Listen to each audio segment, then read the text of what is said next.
Em cada canto do país, a luz da resistência brilha.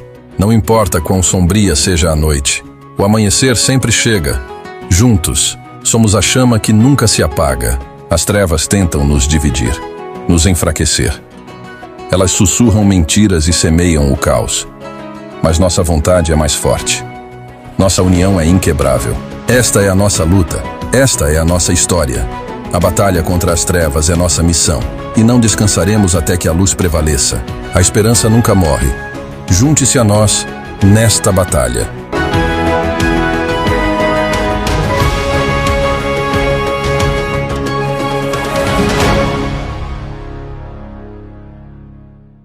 Nelson, você que costuma também analisar bastante essa situação relacionada às igrejas, recentemente você fez uma argumentação parecida com essa sobre a igreja acabar acolhendo ou ajudando a acolher parte de um problema que governo ou sociedade não conseguem. Você gostaria de avançar nesse tema aqui com o governador? Ministro, primeiro, boa noite, um prazer estar aqui com você e com toda a bancada. Já que o senhor citou a igreja nas comunidades principalmente, onde ela faz um trabalho que o Estado não consegue fazer, tanto social quanto de ressocialização.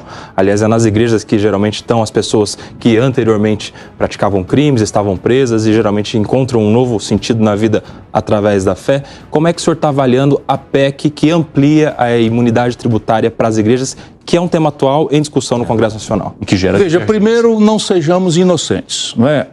O papel de lenitivo que a fé, não é? A fé na deidade, na cristandade, nesse caso das igrejas, é uma espécie de substituição dessa dependência terrível que a droga causa na psicologia de pessoas desvalidas, que não tem alternativa, não é? Depois, as igrejas também estão meio que de olhos fechados para a marginalidade. Elas acolhem os marginais também, elas protegem, ou pelo menos eles estão buscando cooperar com as igrejas, e eles não fazem um filtro. Tem livro escrito sobre isso, talvez tenha sido isso que o ministro, de forma muito descuidada, muito pouco reflexiva, ministro Gilmar Mendes, pontuou de que narcomilícias, não sei o quê, aí o outro ministro do Supremo, eles estão muito longe da vida real. Porque evangélicas. Não é bem assim, nem para cá e nem para lá. O fato é que no nosso povo, os conceitos de legalidade, de moralidade, sabe, estão completamente subvertidos e hoje o império é da força, é da violência e a forma de convivência. Do lado da facção é um misto de terror com crescente clientelismo, decrescente terror e crescente clientelismo, e o lado do nosso povo é de conviver com isto de uma forma a tentar se salvar da coisa. As igrejas estão entrando nisso sem filtro. Fazem um papel muito bom, por um lado, e também não fazem papel nenhum, né, de inteligência, de apontar eventuais chefeiros do crime, estão completamente omissos nisso, e tem livros já escritos sobre esse assunto. Olha, a Constituição brasileira, que está sendo rasgada todo dia no Brasil, diz que são imunes os templos de qualquer culto.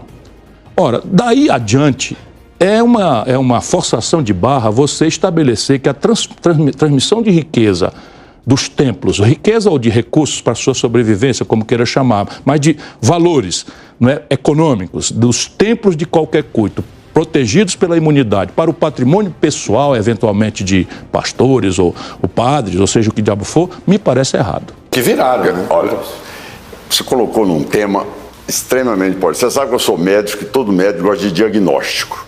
Né? Médico que não sabe diagnosticar é médico incompetente. Então dá analgésico, dá inflamatório, dá antibiótico, dá tudo para ver o que acerta. Tudo. Não, o negócio meu é fazer diagnóstico, tá certo? Então, você tinha um nível de criminalidade nesse patamar. Como é que era como eram os presídios em Goiás? Quando eu assumi o governo, a Carmen Lúcia foi a Goiás como presidente do Supremo, não teve como sair da sala do presidente do Tribunal de Justiça no estado de Goiás.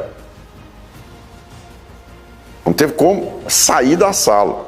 Não tinha segurança para transitar em Goiás, muito menos para chegar no presídio. Eu lembro dessa história. Veja bem, isso estampado por toda a rede. Aí, o Jornal Nacional, a Globo, a Record, a Bandeirante, todos fizeram, tá certo, um documentário sobre os presídios de Goiás. Impressionante, eu até vou lhe mandar depois. Fizeram por drone, filmagem de todo tipo. Então, assim, lá no presídio de Goiás, eles construíram um motel dentro do presídio e cobravam R$150, tá certo? Para usar como quarto de motel. E o chefe da facção usava a mulher do outro porque o outro tinha uma dívida com ele. O cidadão lá, mas está filmado, todo mundo falando no telefone, cheirando cocaína, fazendo churrasco, tudo isso filmado, por mim. A ausência de Estado no Brasil. E mandando matar as pessoas lá fora. As pessoas que iam para a visita, mandando matar. Olha, faça isso, faça aquilo, faça aquilo. Recebi o governo. Quebrado, falido, devendo salário, tá certo? Com toda a dificuldade.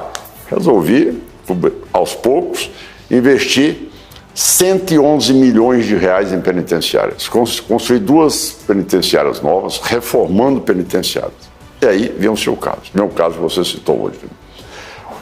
Enquanto você não controlar as penitenciárias, você não tem segurança no seu estado. Isso. Então as penitenciárias de Goiás hoje, elas não dão guarida para o cidadão poder se meter a fazer isso. Não, ele está lá para cumprir pena, ele vai cumprir pena.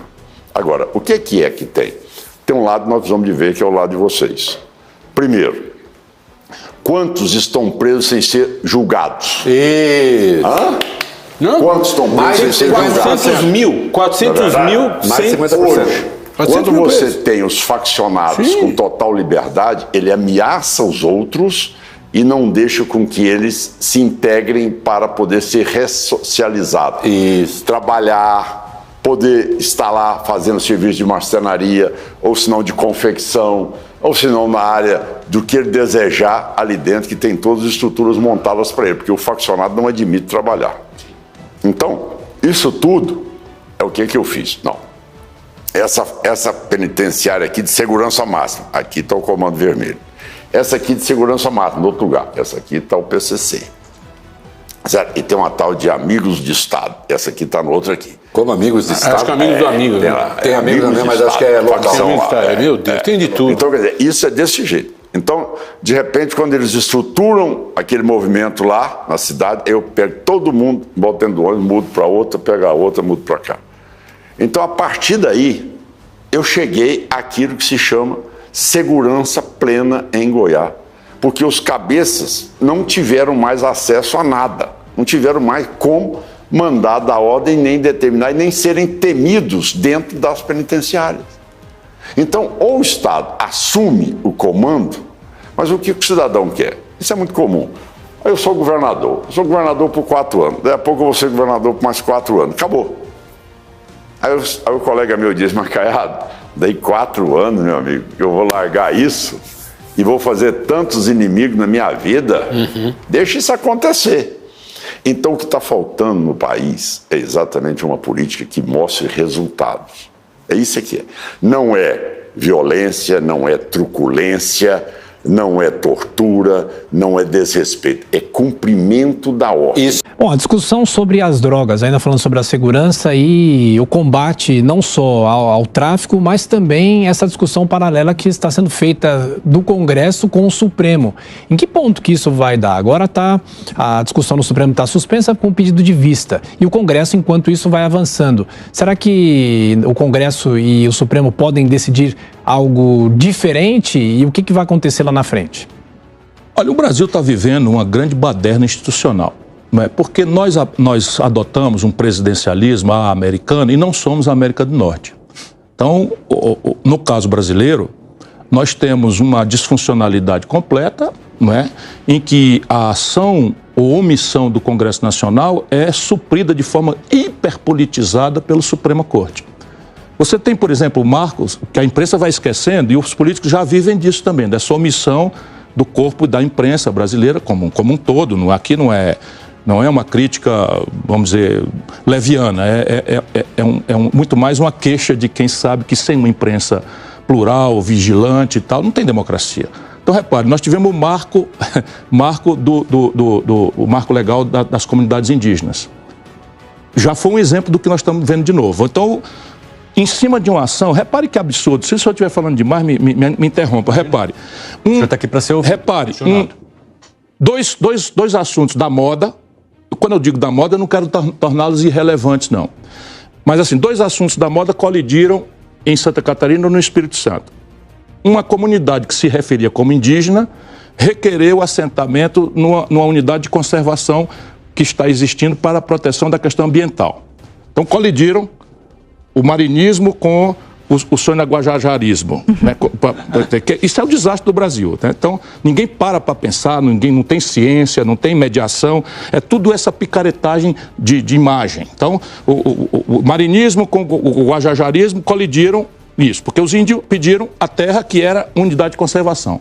Isso lá na Santa Catarina, ou Espírito Santo, eu não me recordo bem, mas é irrelevante, subiu para o Supremo. Em cima desta ação, o Supremo Tribunal Federal entendeu de estabelecer a não prevalência do marco, como é que chamou o nome? Marco temporal. Marco temporal, que é a palavra da moda. Então, veja bem, todas as comunidades indígenas que até o dia 5 de outubro de 88 reclamaram acesso à terra, têm direito a prosperar na sua demanda. Aquelas que eventualmente pediram isso depois do dia 5 de outubro, claramente a iniciativa do branco, que é a constituinte, né, não tem mais o direito. Aí o Congresso brasileiro legisla em cima da perna contra este ditado. O Lula sanciona, mas se acerta por trás do pano, por quê? Porque uma lei, no limite, vai para examinar sua constitucionalidade no Supremo. Ora, essa lei já nasceu inconstitucional. Portanto, é tudo um grande teatro de mau gosto. É tudo falta de respeito. E isso acontece por quê? Porque o presidencialismo confunde o chefe de governo com o chefe de Estado. Diferente do parlamentarismo, e o chefe de Estado é quem jura cumprir e fazer cumprir a Constituição. E o Lula não está nem aí para coisa nenhuma. Nessa data estava viajando, indo e voltando, já percebeu que só fez bobagem lá fora, que o mundo é outro, que essas conversas mole dele, né, só serve para os bajuladores dele e tal. Mas está aqui. Então estou dando esse exemplo, agora nós estamos lá. A Supremo, gente querida, o Supremo Tribunal Federal não está nem discutindo discriminação de droga. Eles estão querendo estabelecer um limite físico para distinguir para os juízes do interior do Brasil o que é traficante e o que é usuário pela qualidade, pela quantidade de droga que portem. E só na maconha. Portugal fez isso com certa paz, fez o quê? Pegou especialistas, senhores, cavalheiros, chama os universitários, sabe? Chama as universidades, os especialistas e estabelece uma política. Qual é a política de Portugal? Que era que eu ia implantar se eu tivesse tido a honra de servir ao Brasil como presidente. Nós trataremos como questão de contenção de dano todo e qualquer cidadão, jovem, mais velho ou qualquer, que foi apanhado com quantidade Y, Z, W de droga A, X, J, G. E essa quantidade, os especialistas afirmam que é a quantidade necessária e suficiente para um dependente químico usar por uma semana. Se ele for portado com esta pequena quantidade, é assunto de contenção de danos, saúde pública. Se for além disso, é traficante. Para tudo. O Supremo está discutindo maconha. Aí o Congresso Nacional, que também não tem nada a ver, se for olhar, muitos dali cheiram cocaína. Muitos cheiram cocaína, porque quem cheira cocaína é rico. É rico que pode pagar a cocaína. E a polícia, vocês riem, porque é o seguinte, a polícia quando vai enfrentar o narcotráfico, ela tem uma moral diferente, dizer, eu vou me arriscar, minha família mora nesse bairro, eu vou botar a cara para levar um tiro para os barões de Ipanema, para os riquinhos, os artistas, os intelectuais, ou sei lá quem mais, cheirar cocaína na Praia de Iracema, sabe? Esse é o país real que nós estamos vivendo. Então é o seguinte, não é sério, é uma barafunda institucional completamente oportunista para apostar na fragmentação da sociedade brasileira, em temas morais, que sendo graves são laterais a emprego, salário, humilhação no SPC, segurança pública, saúde pública, que estão desconsiderados. Por exemplo, quando eu cheguei ao governo, mataram 2 professores em Goiás, no entorno de Brasília, porque o professor denunciou os traficantes que haviam mandado os jovens comercializarem droga dentro do colégio. Um em Valparaíso, outro em Águas Lindas. Você tem uma ideia. A que ponto chegou o cerceamento do direito das pessoas dentro ali do colégio. Eles mandavam em tudo no colégio. Então, isso tudo você imagina bem, como médico agora, quantas crianças jovens drogadas hoje que nós temos, e que são crianças que elas não têm a menor perspectiva amanhã de superar este problema e de se reintegrarem na sociedade. Então, quando a pessoa fala em direito humano, eu pergunto, onde é que está o direito humano das crianças e de jovens que são levados por esse intuito de dizer, eu vou vencer na vida porque eu sou hoje um faccionado. Eu vou poder comprar uma moto, vou poder comprar uma roupa mais bonita, vou poder